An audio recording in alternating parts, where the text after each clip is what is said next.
अस्सलाम वालेकुम and welcome to another very important lecture on infinite limits. Infinite limits के ऊपर हमारे पास एक और बहुत इंपॉर्टेंट क्वेश्चन है। यहाँ पे हमारे पास एक रैशनल फंक्शन है, हमने इसकी लिमिट कैलकुलेट करनी है। यहाँ पे हमारे पास ये रैशनल फंक्शन है और यहाँ पे जो लिमिट है वो ये है कि x जो है वो 3 को लेफ्ट से अप्रोच कर रहा है। तो यहाँ पे हमारे पास जो रैशनल फंक्शंस होते हैं उनके बारे में हम जानते हैं कि उनके ऊपर हम डायरेक्ट सब्स्टिट्यूशन प्रॉपर्टी अप्लाई कर सकते हैं। यानी कि x जिस नंबर को अप्रोच कर रहा होता है हम वो नंबर डायरेक्टली उस रैशनल फंक्शन में पुट कर सकते हैं, लेकिन कंडीशन ये है कि वो नंबर उस रैशनल फंक्शन की डोमेन में होना चाहिए। तो हम अब ये देखते हैं कि क्या x इज इक्वल टू 3 हम इसके अंदर डायरेक्टली पुट कर सकते हैं। यानी अगर डायरेक्टली हम इसके अंदर पुट कर सकते हुए हमें आंसर मिल गया तो हमारे पास लिमिट का वही आंसर होगा। अगर हमें वो आंसर इन्फिनिटी की फॉर्म में मिला तो फिर हम ये चेक करेंगे कि क्या हमें आंसर इन्फिनिटी मिलना चाहिए या हमें आंसर नेगेटिव इन्फिनिटी मिलना चाहिए by checking the behaviour of both numerator and denominator. तो आइए इसको स्टार्ट करते हैं। लेकिन सबसे पहले हम इसके अंदर 3 को डायरेक्टली पुट करके देखते हैं। यहां पे अगर आप 3 पुट करें तो आपको 9 मिलेगा, यहां पे आप 3 पुट करें तो आपको 12 मिलेगा, यहां पे आप 3 पुट करें तो 9 मिलेगा, यहां पे 6 मिलेगा और उसके बाद यहां पे 3 है। ये हो जाएगा आपके पास 21 divided by 9 minus 3 plus 6 minus 6 is equal to 0। तो आपको यहाँ पे आंसर मिल रहा है इन्फिनिटी। तो अगर आप इसमें डायरेक्टली 3 पुट करते हैं तो आपको आंसर मिलता है इन्फिनिटी।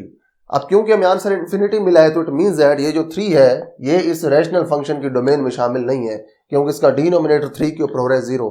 अब क्योंकि 3 इसकी डोमेन में शामिल नहीं है तो हम डायरेक्ट सब्स्टिट्यूशन प्रॉपर्टी यहाँ पे अप्लाई नहीं कर सकते। यानी कि हमने ये वाला जो काम किया ये काम गलत है।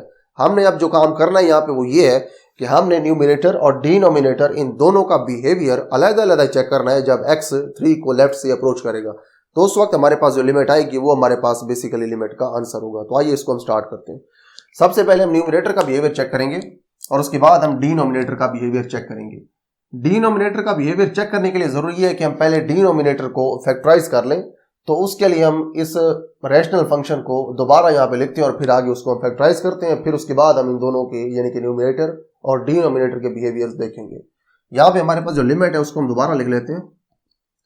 Limit x approaches to 3 from left, x square plus 4x divided by x square minus 2x minus 3.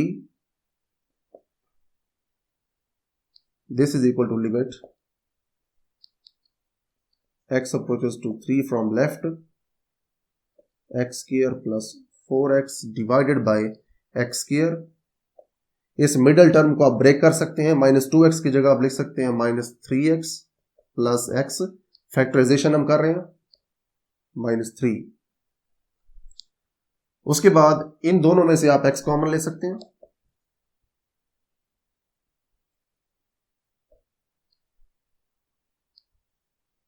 x square plus 4x divided by, इन दोनों में से x कॉमन है, पीछे बचेगा x माइनस 3 और इन दोनों में से 1 कॉमन आप ले सकते हैं क्योंकि बाकी तो कोई कॉमन इसमें है कुछ नहीं।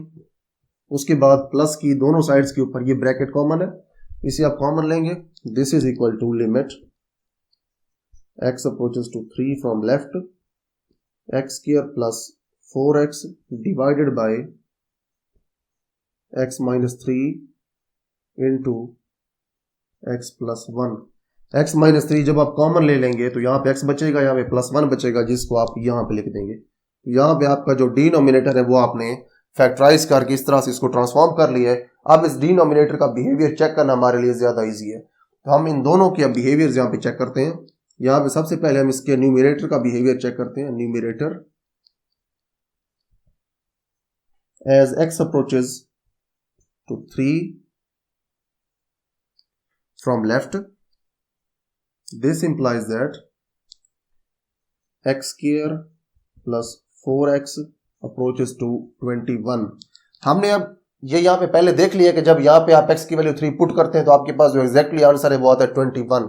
इट मींस दैट जब आप x की वैल्यूज 3 के क्लोज करेंगे तो इस न्यूमरेटर की जो वैल्यूज हैं वो 21 के क्लोज होंगी। इसलिए हमने यहाँ पे लिख दिया है कि x की वैल्यूज जब 3 को लेफ्ट से अप्रोच करते हैं तो आपके न्यूमरेटर की वैल्यूज 21 को अप्रोच करती हैं। और इसमें से जो सबसे इंपॉर्टेंट चीज है देखने वाली वो ये है कि जो 21 है ये एक पॉजिटिव नंबर है। तो जो आपका न्यूमरेटर है ये एक पॉजिटिव नंबर को अप्रोच कर रहा है, इट मींस दैट ये खुद भी पॉजिटिव होगा। तो यहाँ पे हम ये भी साथ इसके लिख सकते हैं and x square plus 4x is greater than 0। यहाँ पे आपके पास ये दो ऑब्जर्वेशंस हैं, ये आपने यहाँ पे फाइंड किए हैं, तो ये हमने आगे यूज भी करनी है अपनी लिमिट की कैलकुलेशन के अंदर। उसके बाद हमने अब इस डिनोमिनेटर का बिहेवियर चेक करना है, तो यहां पे हम लिखते हैं डिनोमिनेटर। अब जो डिनोमिनेटर हमने यूज करना है वो हमने ट्रांसफॉर्म्ड फॉर्म के अंदर यूज करना है। हमारे पास जो डिनोमिनेटर है इसके अंदर है दो फैक्टर्स, एक x माइनस 3 और एक x प्लस 3। तो यहाँ पे हम लिखते हैं as x approaches to 3 from left. जब x 3 को लेफ्ट से अप्रोच करेगा तो वो इस फॉर्म के अंदर होगा। यहाँ पे देखें फॉर एग्जाम्पल, यहाँ पे 0 है, यहाँ पे हमारे पास रियल लाइन के ऊपर 3 है। जब आप 3 को x की वैल्यूज लेफ्ट से अप्रोच करवाते हैं तो ये सारी की सारी वैल्यूज 3 से छोटी होती हैं। इसका मतलब ये है कि जो x है आपका वो 3 से लेस है। तो इसका मतलब ये हुआ this implies that x is less than 3, क्योंकि x 3 को लेफ्ट से अप्रोच कर रहा है तो इसलिए x यहाँ पे 3 से लेस है। इस 3 को अगर आप इधर लेके आए तो इसका ये मतलब है कि x माइनस 3 जो है वो लेस है 0 से। तो आपका जो डिनोमिनेटर था इसमें से जो पहला फैक्टर x माइनस 3 ये आपने अब यहाँ पे शो कर दिया कि ये 0 से छोटा यानी कि नेगेटिव है। This implies that x minus 3 is negative. जो x माइनस 3 है ये नेगेटिव है। ये आपको पहली ऑब्जर्वेशन मिली है डिनोमिनेटर के बारे में। उसके बाद इसी फैक्टर के लिए हम दूसरी ऑब्जर्वेशन अब देखते हैं। जैसे x जब 3 को अप्रोच करेगा लेफ्ट से तो आपका जो फैक्टर है x माइनस 3 वाला ये अप्रोच करेगा 0 को, क्योंकि x की वैल्यूज आप जैसे जैसे 3 के क्लोज करेंगे और 3 उनमें से आप माइनस करते जाएंगे तो आपकी जो ओवरऑल वैल्यूज हैं इस फैक्टर की वो 0 को अप्रोच करेंगी। यहां पे आपके पास ये दूसरी ऑब्जर्वेशन है इसी फैक्टर के बारे में। उसके बाद आप इस दूसरे फैक्टर के बारे में यहां पे लिखेंगे next as x approaches to 3 from left this implies that x plus 1 approaches to 4। जब x 3 को लेफ्ट से अप्रोच करेगा तो x प्लस 1 जो है ये 4 को अप्रोच करेगा। चाहे x 3 को लेफ्ट से अप्रोच करे या राइट से अप्रोच करे, वो अप्रोच तो 3 को ही करेगा। वैल्यूज तो 3 के क्लोज हो रही हैं और उन वैल्यूज के अंदर जब आप 1 ऐड करते जाएंगे तो ओवरऑल वैल्यूज 4 के क्लोज होती जाएंगी। जी आपके पास है जी पहली ऑब्जर्वेशन। जब वैल्यूज 4 के क्लोज हो रही हैं तो इट मींस दैट आपकी जो ओवरऑल वैल्यूज x प्लस 1 की ये पॉजिटिव है। x प्लस 1 वाला जो फैक्टर है ये पॉजिटिव है, इज पॉजिटिव। तो इस फैक्टर के बारे में भी आपके पास दो ऑब्जर्वेशंस आ चुकी हैं। डिनोमिनेटर के दोनों फैक्टर्स के बारे में आपके पास डिटेल आ चुकी है। एक फैक्टर इसमें से जो x माइनस 3 वाला है वो नेगेटिव होगा हमेशा। x प्लस 1 वाला जो फैक्टर है ये हमेशा पॉजिटिव होगा। इट मींस दैट ये दोनों जब मल्टीप्लाई होंगे तो इनका जो ओवरऑल रिजल्ट है वो आपको माइनस मिलेगा। तो डिनोमिनेटर आपके पास हो जाएगा ओवरऑल नेगेटिव। तो यहां पे आप लिख सकते हैं this implies that x minus 3 into x plus 1 is negative.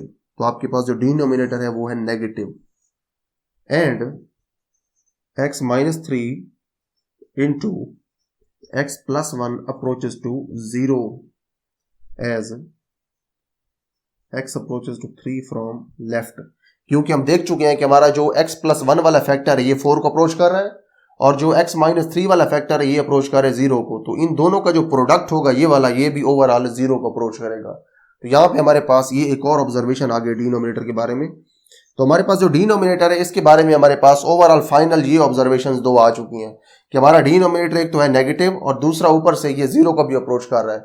इसका जो न्यूमिनेटर था वो पॉजिटिव था, क्योंकि यहाँ पे हम ये लिख चुके हैं कि जो x स्क्वायर प्लस 4x है ये पॉजिटिव है और ये 21 को अप्रोच कर रहा है। न्यूमिनेटर आपका पॉजिटिव है, डिनोमिनेटर जो है आपका वो है नेगेटिव। तो जो आपका ओवरऑल रिजल्ट है ये नेगेटिव होगा। ओवरऑल रिजल्ट आपका नेगेटिव है लेकिन डिनोमिनेटर क्योंकि 0 को भी अप्रोच कर रहा है तो इसीलिए आपके पास जो इन्फिनिटी आंसर है वो भी यहाँ पे आ जाएगा। तो आपकी जो लिमिट है इसका आंसर इन्फिनिटी आएगा। लेकिन क्योंकि न्यूमिनेटर पॉजिटिव है डिनोमिनेटर नेगेटिव है तो ये जो इन्फिनिटी है ये नेगेटिव इन्फिनिटी हो जाएगी। तो यहाँ पे आप लिख सकते हैं कि आपके पास जो लिमिट है इसका आंसर है नेगेटिव इन्फिनिटी।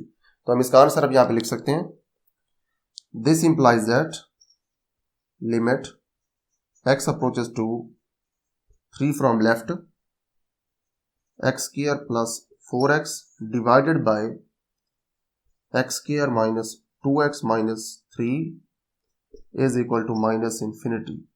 तो ये है जी आपके पास इस लिमिट का आंसर। तो यहां पे हमारे पास ये क्वेश्चन कंप्लीट हो गया है।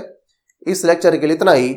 हमने यहाँ पे ये देखा है कि हमारे पास जो न्यूमिनेटर है ये नॉन जीरो है और पॉजिटिव है और डिनोमिनेटर जो है ये हमारा 0 को अप्रोच कर रहा है और नेगेटिव है, इसलिए हमारे पास जो लिमिट है इसका आंसर नेगेटिव इन्फिनिटी आया है। इस लेक्चर के लिए इतना ही। See you in the next video with some other very important question on infinite limits.